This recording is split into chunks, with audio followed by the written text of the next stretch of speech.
Jama'a assalamu alaikum, barkanku da sake kasancewa a tare da mu a cikin wannan tasha ta mai inganci. Wannan tasha ce wacce ta shahara wajen kawo muku labarai musamman ma kuwa na abubuwan da suke shafar dan adam da rayuwarsa a dangane da abubuwan da suke faruwa a faɗin duniya kuma gabaki ɗaya.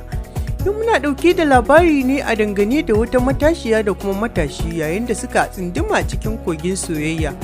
To amma sai dai kash ba a nan ne gizo yake sakar ba, yayin da shi matashin da matashiyar babu wanda ya taɓa ganin juna a halin yanzu.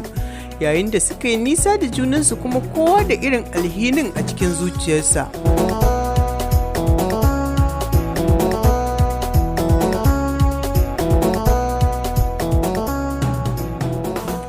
Hakika wannan labari ne wanda zai baka tausayi a dangane da masoyan, yanayin yadda suke nuna wa junansu kulawa ta waya, yayin da kuma babu wanda ya taba ganin fuskar wani daga cikinsu. Wannan al'amari ne wanda yake zai iya shiga cikin zuciyarka ya sa ma wasu wasi da kuma tarin tausayin masoyan guda biyu.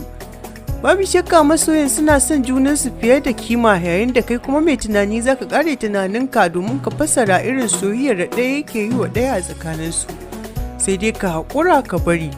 To amma abin da yake ya kasance wannan matashi shi ɗan haifaffen Kano ne kuma ɗan garin Kabo local government ne, wanda ya kasance shahararren ma'aikaci ne, wanda wannan aikin da ya ta silar shi ne ya sa har yanzu bai samu ganin wannan matashiyar budurwar tashi ba kuma a bar ƙaunarsa, wanda shi ma kuma a ƙarƙashin wani kamfani yake aiki ƙarƙashin wani mai gidansa, wanda ya kasance mai gidan nasa yana ji da shi domin ya kasance kamar shine ɗaya tilo wanda yakan iya ɗauke rigamar kamfanin gabaki ɗaya, wanda ta silar shi kamfanin yakan samun ƙaruwa a kowace shekara ko kuma mu ce a kowace ma wata. Yanayin irin gudunmuwar da matashin yake bayarwa shi yasa shi kan shi manajan bai yarda da cewa matashin ya nesa da shi ba, domin kuma matashin yakan kawo mai abubuwa da dama waɗanda ba kowanne yaro ne zai iya kawo wa ubangidansa waɗannan mashimman abubuwa ba. Ita kuma wannan matashiya ta cika da alshinin ganin wannan matashi don ganin yanayin yadda suke chatting da kuma waya da kuma kalaman soyayya zafafa masu ratsa zuciyar masoya. Babu shakka waɗannan Laila da Majnun za a yi kiransu ko kuma ma a kira su da abin da ya wuce haka, sai dai kash a nan ne kuma inda al'amarin ya sha bamban, wato lissafin ya canza. Yanayin rahin haɗuwar tasu babu shakka wannan matashi yana cike da alshini, haka zalika wannan matashiya.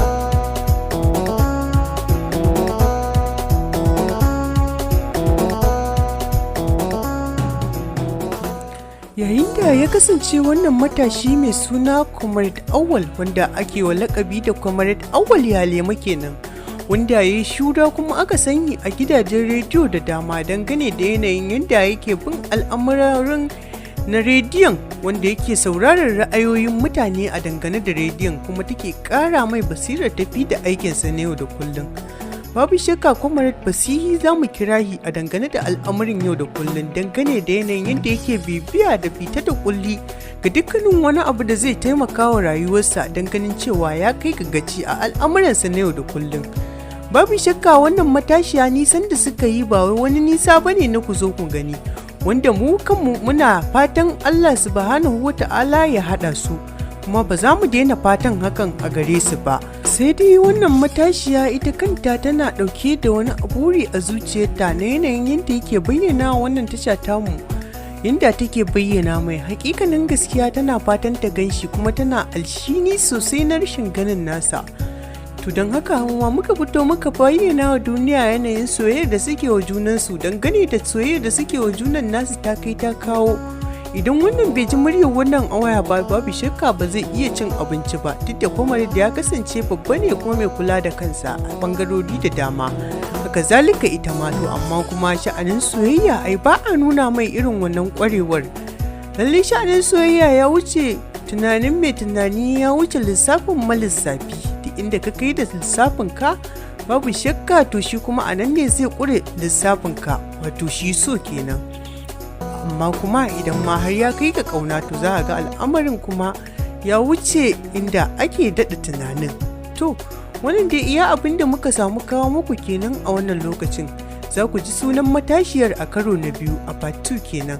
Za kuma ku ji a garin da matashiyar take. Wannan labari layim ne, ba wai ƙagaggen labari da wannan labari ne wanda ya faru a dangane da masoyan guda biyu, kuma za mu ci gaba da kawo muku labarin, kuma za mu ci gaba da bibiyar soyayyar tasu mu gashin wai za su haɗu ne ko kuma ba za su haɗu ba. To mu dai fatan mu a nan wajen Allah Ubangiji ya haɗa zukatan masoya guda biyun ya kai su ga sunna aure, sunnar Annabi Muhammad sallallahu alaihi wasallam. Mabiyanmu na yau da kullum ku biyo mu da cewa amin.